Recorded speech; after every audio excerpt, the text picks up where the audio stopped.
Welcome, folks. Thank you for showing up. We appreciate it. This is the launch of the Intersect Challenge number 4, and we're doing this one with CDMS Atlantic. And hopefully it'll be a positive thing for everybody. So just a bit of a reminder there as to what an Intersect Challenge is. Really, it's an event that's supposed to help people identify an already existing large idea, big idea. So the big idea is really a problem that's been presented by a pre-existing organization, somebody who's well established, somebody who's in the business, and they've found a gap, they found something that they want to fill. So that's what we're doing. We provide some guidance. There's support. There's, as you can see, $10,000 reward, access to the Nova Scotia Power Makerspace to build out the product, get the product brought to a prototype. That's for those who win the challenge. Moving here. The partners that are making that happen this time, so we have partnered with CDMS Atlantic. Thanks to Kenton for being here. We've also got partners in the Nova Corp and Nova Scotia Power, Springboard, the province, University, and Navigate Startup. So, get down a little more detail. Eligibility, who could possibly win a challenge like this?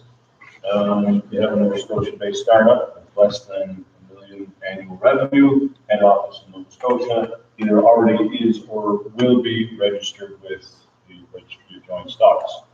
So it has to be a Nova Scotia-based entity. As you can see, entrants must be majority owners. That's a necessity, and it is open to past participants.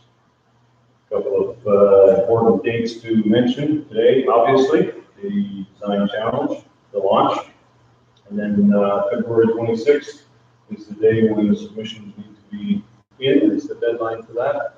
And then there will be office hours March 25th. What the office hours are, there'll be 2 people together who can answer specific questions. If somebody has an idea in mind, that would be the opportunity to get some really detailed information. Having said that, feel free to ask any time for any information that's needed. And then the actual pitches and the winning announcement, of course, will be March 30th. So it's a fairly condensed challenge, fairly condensed Intersect. Let's see what we can make happen from it. So just a little rundown on the submissions, what they look like. A 7-point or 7-slide PowerPoint where you're going to cover some of who your key contact people are, how to get a hold of you, describing your solution, your best answer to the opportunity that's presented, business model, your plan for go-to-market, and then really a bit of a sales here. Why is your idea product a good one? You make your kind of better pitch there. And then why are you or your team best suited? Now, something that Bob Kelly has mentioned different times, call it a pro tip, call it whatever you want. But the idea of you and your team, obviously in such a short period of time to come up with a really good design to solve a challenge, you're not going to get to a final prototype. You're not going to get a long ways down a lot of roads. But if the demonstration is that this person, group, team has what it takes on all sides, the chances are so much better of being a group or a team that's chosen. So making sure you round out your whole offering is pretty important. And then, of course, slide number 7, if you've got something else you want to add, that's all good. So that has to begin by Wednesday, the end of the day, February 26th. The judging for these. So the round 1 was a judging committee. Obviously, our partner, business partner, or industry partner, CDMS, would be there at the table. Nova Corp would be there, and then some other private sector judges to help determine who would move from round 1 to round 2. And then round 2 moves to the end where there's that public pitch. And on the spot, That same night, there's the award given, and you determine exactly who wins that $10,000 award and the support that goes along with it. And those would be pitches, 5 minutes long, and then 5 minutes for So the lens that's used to judge some of these, an intersect like this, it has to be an early stage, Nova Scotia-based company. People that are showing up who have knowledge of the industry can demonstrate that they've got the experience. There's that team again, you've got the industry, you've got the management experience, this is something we can do. The market is demonstrably large enough, so it's a big problem in a large growing market, and not just local, but you've got that international aspect to it as well. High barrier to competitive entry, and then the execution side of it, a credible plan to actually reach the milestones. So, get down to the meat of it, the actual challenge. The CDMS Atlantic is a commercial diving outfit.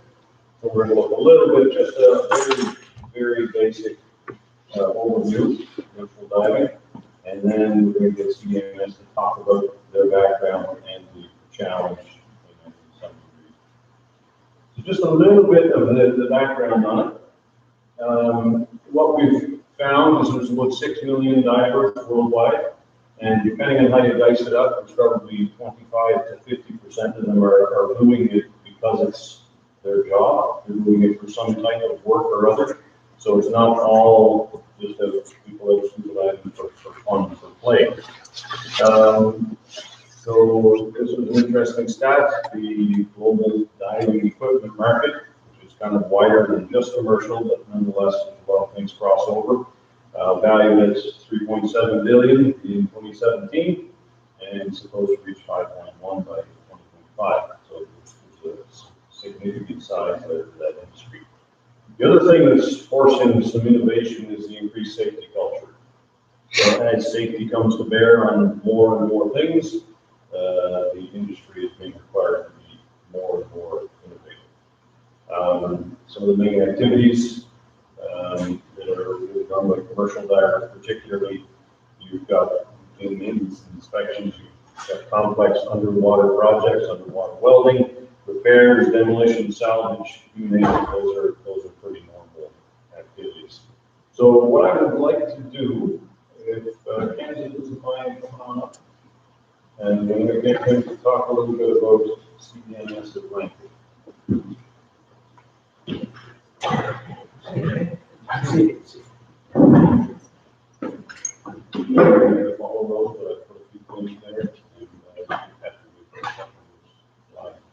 Absolutely.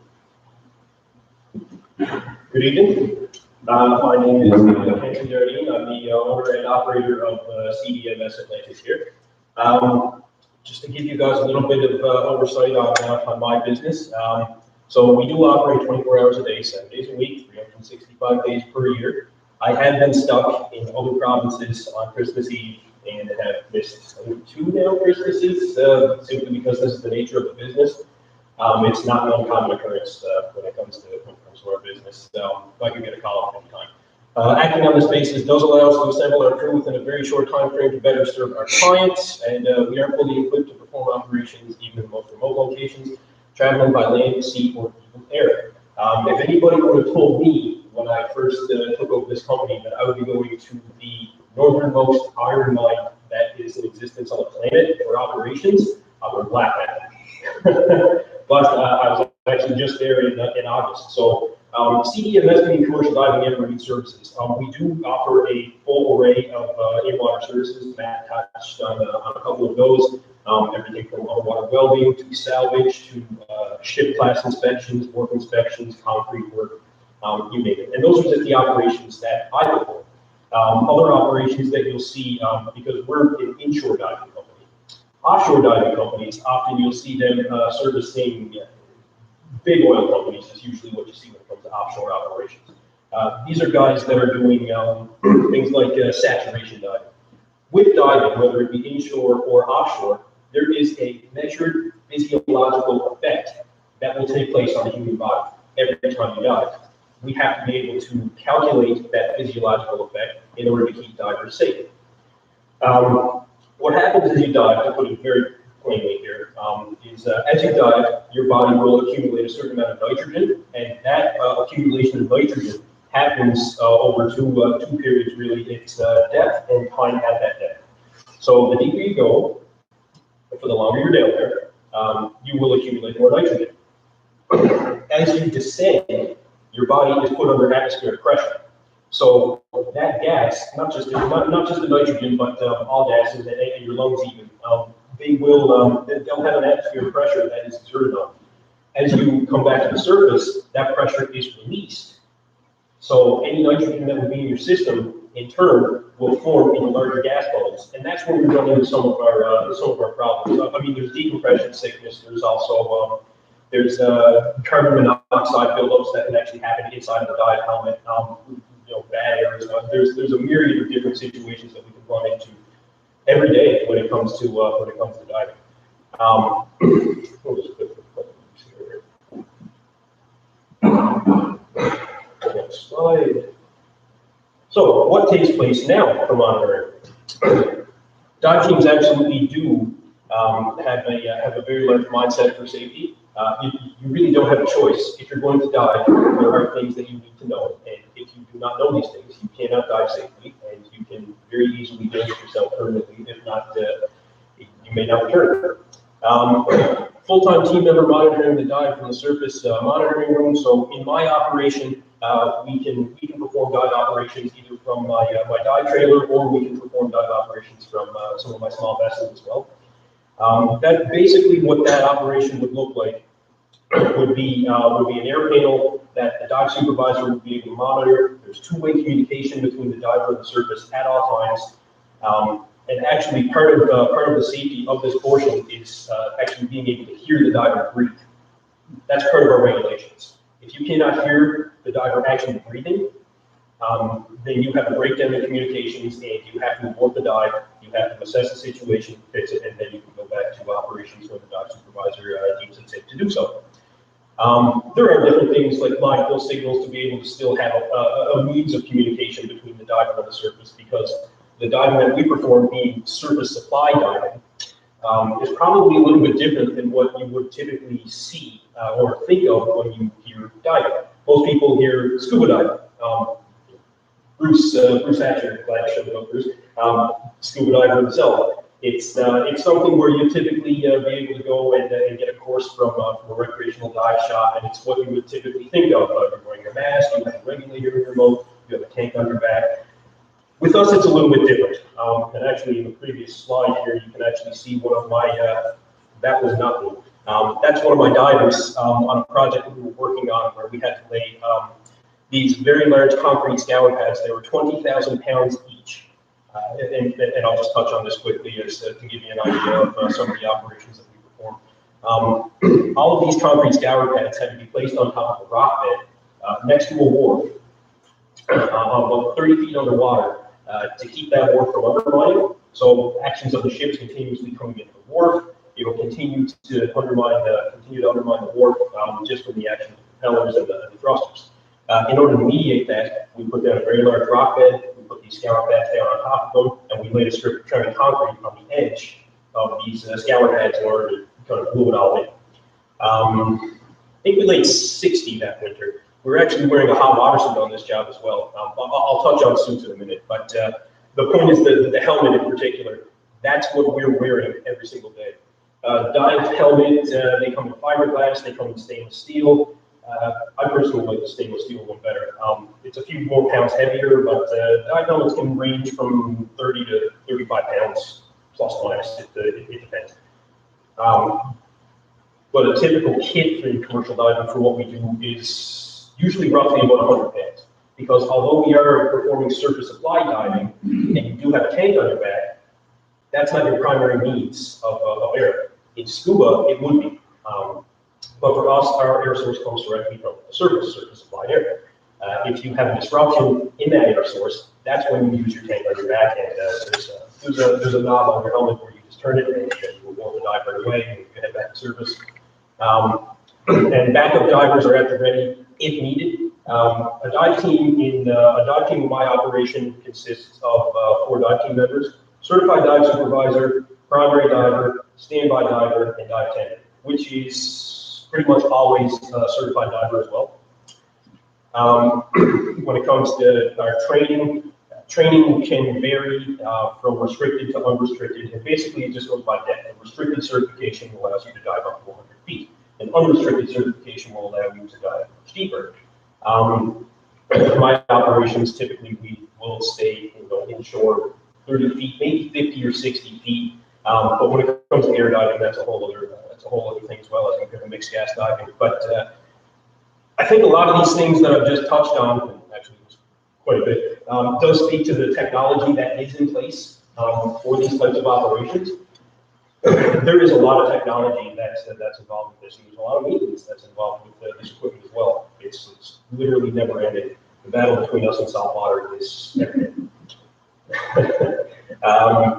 For this challenge, how do we monitor the health of divers underwater? Well, that comes to really it comes down to two individuals. Your dive supervisor is doing a certain amount of monitoring. So the dive supervisor, when you're sitting in front of the panel, and one of the things that we also have as well is helmet mounted cameras, so we can actually see everything that the diver is performing as well as being able to talk.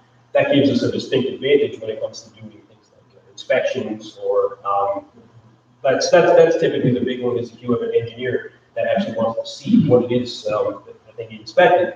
We have the means to be able to do that and speak to the diver so they get the exact information that they're looking for. To be able to actually monitor the health of the divers underwater, that's certainly one way.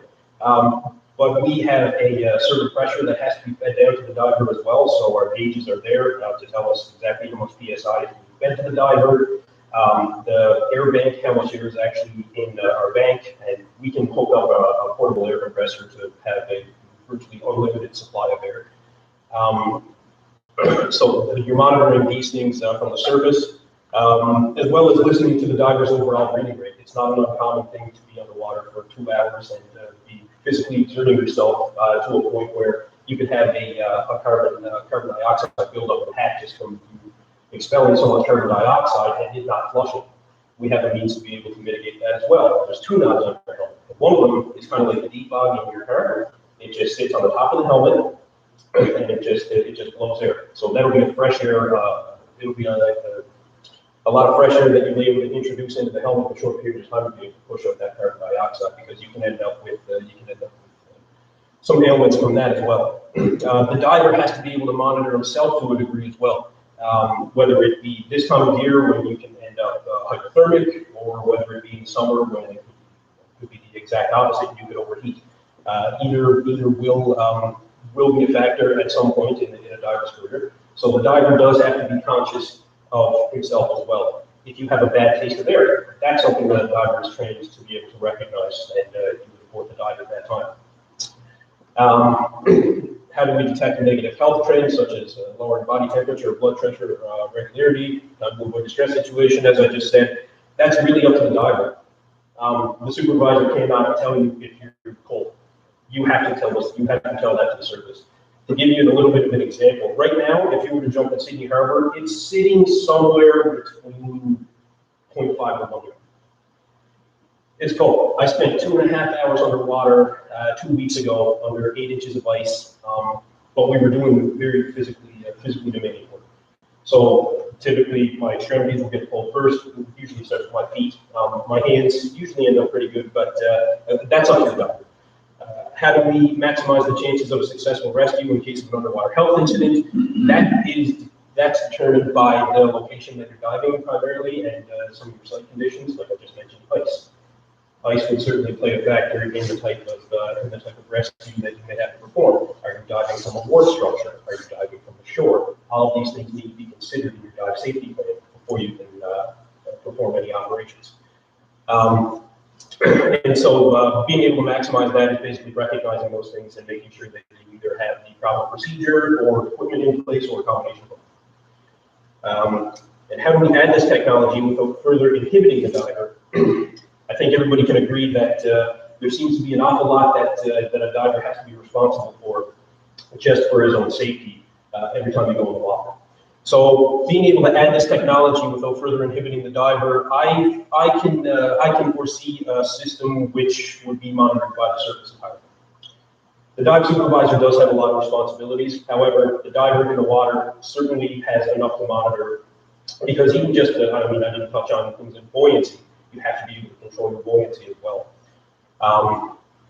So there's a lot of ways that we can add this technology. And again, without further inhibiting the diver, being able to monitor it from the surface. That's the basic gist of it there. To be able to summarize the challenge here, develop technology for monitoring the health of the diver. The technology must be able to survive the harsh underwater environments, deliver the diver's vitals to the surface in real time, and be displayed properly on screen for the dive monitor. This is what we want to accomplish. I can foresee a system like this being integrated into especially offshore operations on every single offshore operation that can exist. Now you got to think about that. Every single offshore operation that may exist globally, the inshore diving that we need to monitor, we run what's called, with my company, we run what's called no decompression diving. So at any time, you can come directly back to the surface without having any illness when it comes to decompression. In offshore diving, it's actually the exact opposite.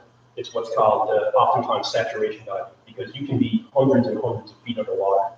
What they do is they'll basically put you under a mixture of several gases. Oftentimes helium is a big one, so you sound like Donald Duck for could be upwards of a month. Mixed with air, potentially and enriched oxygen as well. And again, if you combine these things with the fact that you are placing your body under a massive physiological strain, there's a lot that you can monitor.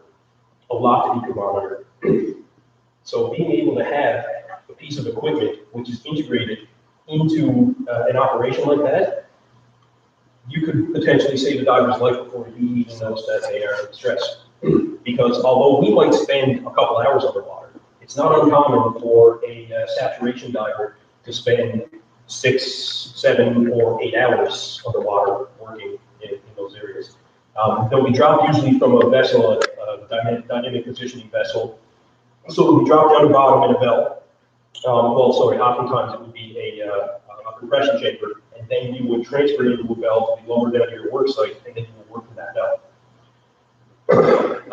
Whether it be being able to monitor the diver from that ship, or being able to monitor that diver from the belt, both have responsibilities when it comes to monitoring the diver. So the technology could certainly be integrated into some of these systems. And to see some of these systems, it is impressive. It's very impressive. I have to say, I've seen them a couple of times, and I've been a diver my whole life. And to think about doing saturation diving is very foreign. Very foreign. It's a very, very intense operation.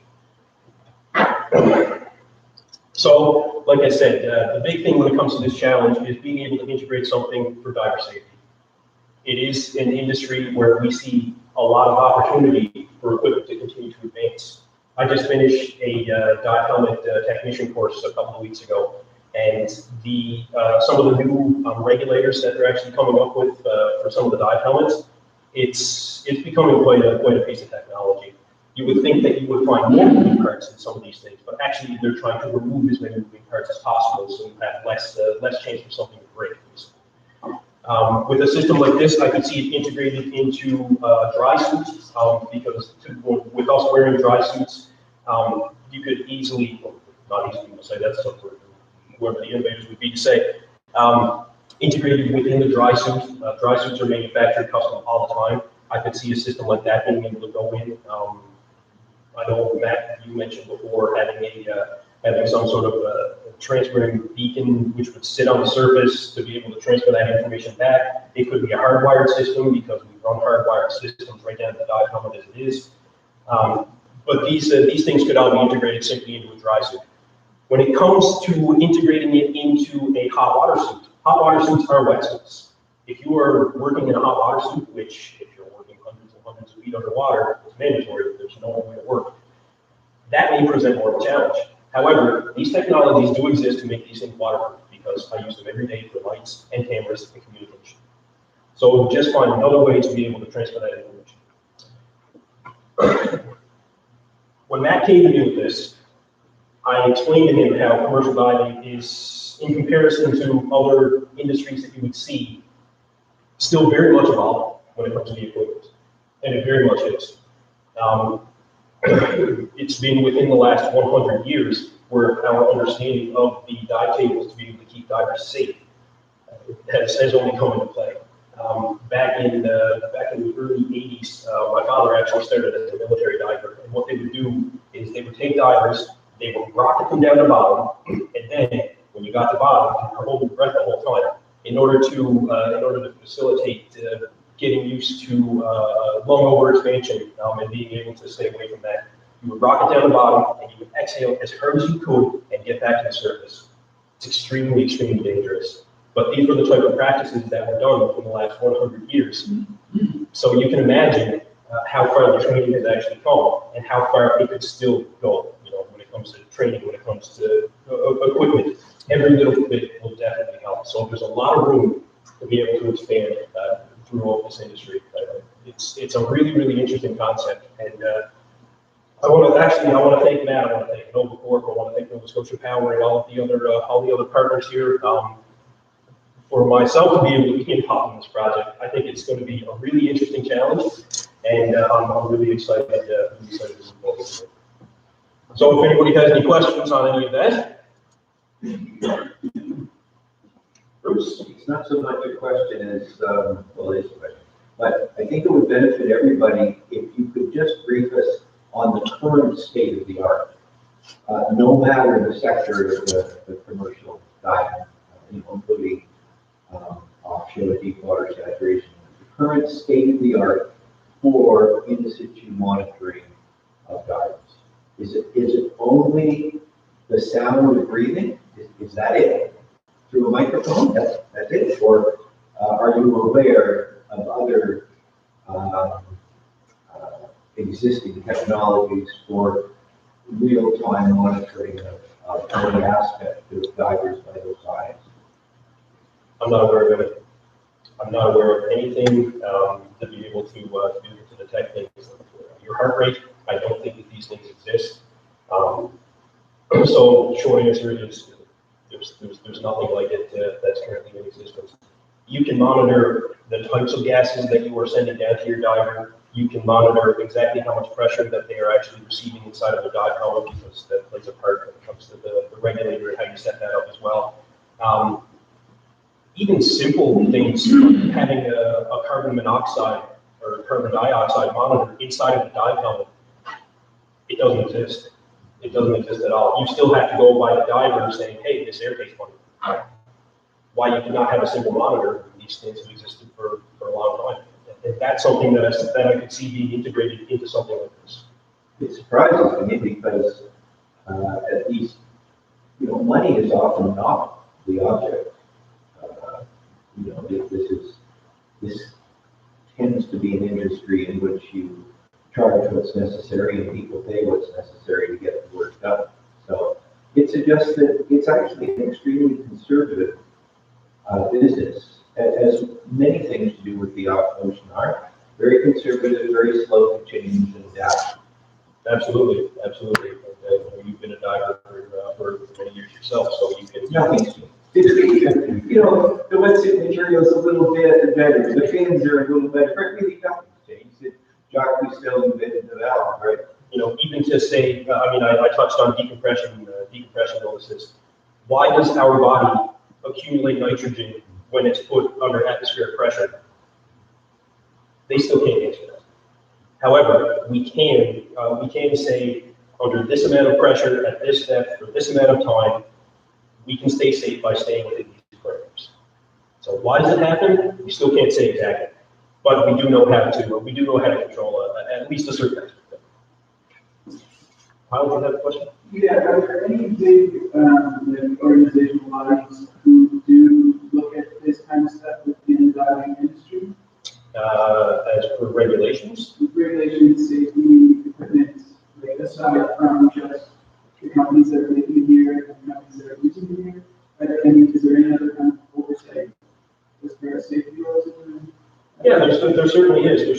CDMS is also a member of CADC, the the Canadian Association of Diving Contractors. And this is an organization that is made up of industry professionals. It can even be made up of your everyday regular commercial diver that wants to have their say based on their experience. Other dive companies are members. They have members of the military, diving doctors, you name it. These organizations, CADC meets on a quarterly basis in order to push the industry safety factor forward. So that's a really good question because it just came into light in October, where to give you an example, in Nova Scotia, for the CSA standards, which is what my company follows, although there are provincial regulations that you can follow, there are federal regulations that you can follow. CSA standards tend to be the same. And with the CSA Z275 standards in October, it was just enacted that it is a mandatory minimum 4-person dive team, no matter what the operation is that you're performing. Because before that, you could actually run a 3-person dive team in certain operations where, say, you're not running power equipment or you don't have an overhead environment, just to give you a couple examples. But that was a very unsafe practice, because if you had an emergency situation where you had to retrieve the diver, say an unconscious diver, you have the diver on the surface, you have your standby diver / tender, which has to play both roles now, and your dive supervisor. So if you have an emergency with an unconscious diver, the dive supervisor has to remove himself from monitoring that diver, which is in distress, in order to help dress in the diver, because you cannot don this equipment by yourself.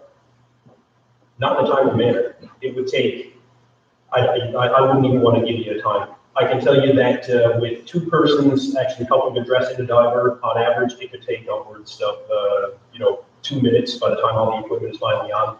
If you're starting right from putting on the pack, it could be upwards of 5 minutes.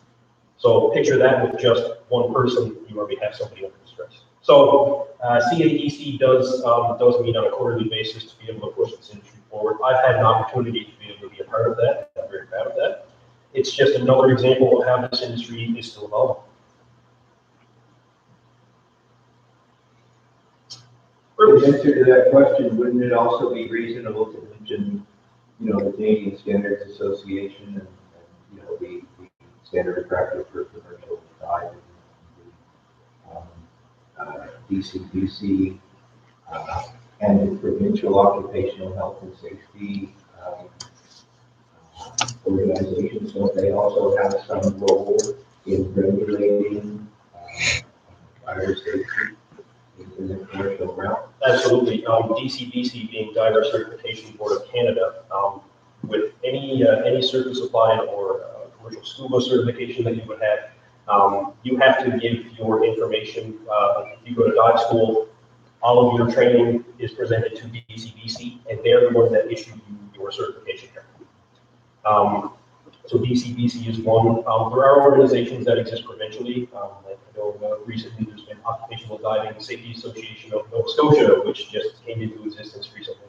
But the big thing is all of these organizations are made up of divers primarily. You'll find divers or individuals who have been in and around diving for many years, which are the overseers. To speak diving to non-divers, especially when it comes to regulations, can be difficult, which is why you'll see so many industry professionals which are involved in these type of practices. But that is a good point for discussion.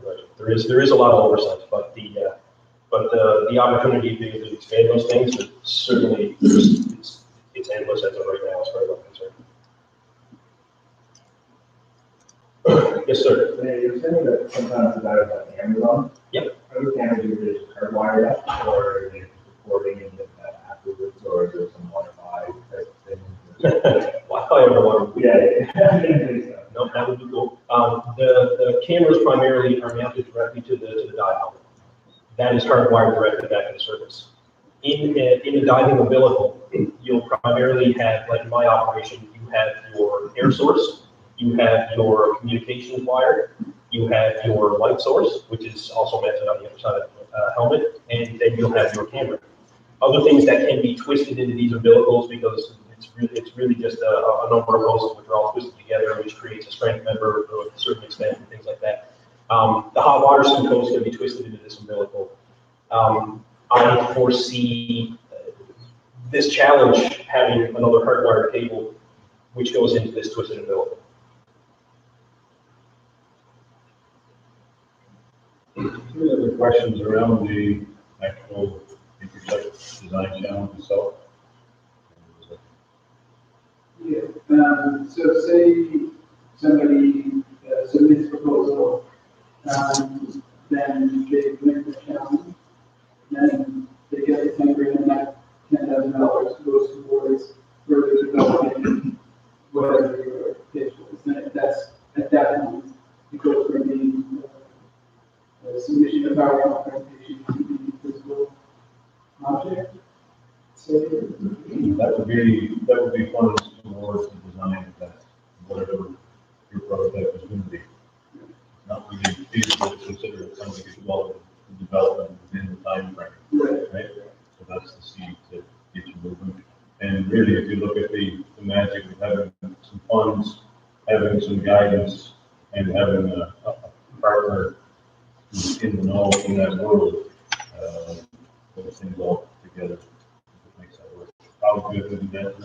I was just gonna say, Gavin Andrews is here, so he's the winner of our first Intersect challenge. So if you have questions around particularities or like how you're in almost year 2, is it, Gavin, with your company? You're coming up in the fall for your 2nd birthday with your company, is it?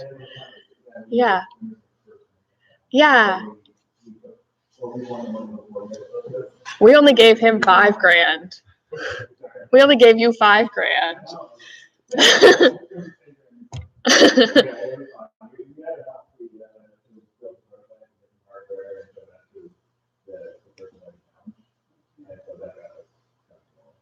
and then that would be then round 2, but once you win that initial, pass that initial hurdle, then you're on to use that money to develop the actual product, which then, like, these judges would then have to judge again. No.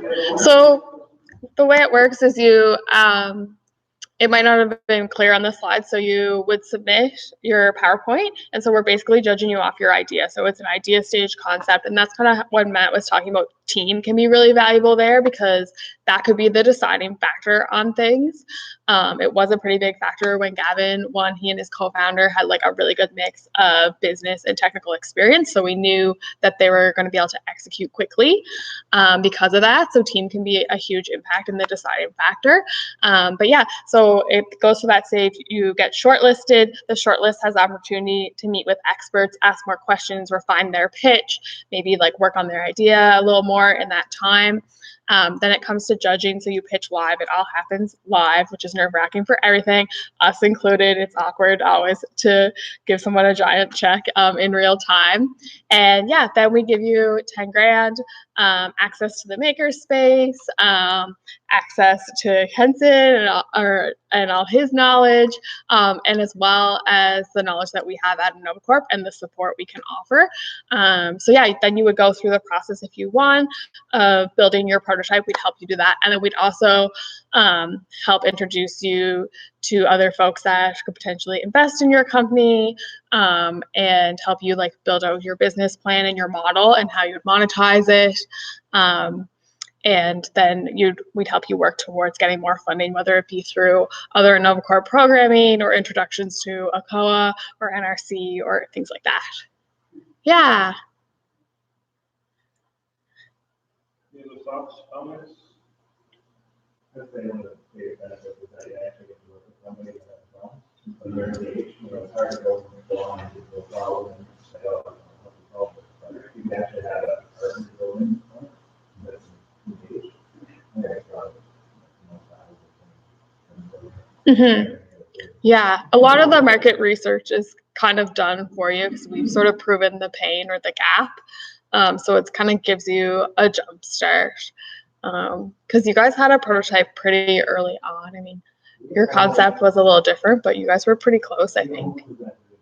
Yeah. Yeah.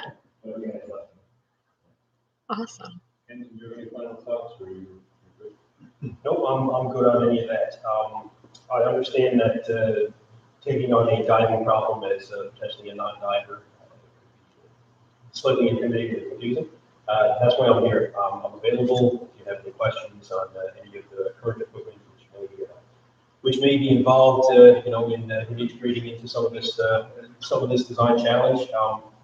Feel free to get a hold of me. Thank you very much. Awesome. Thank you.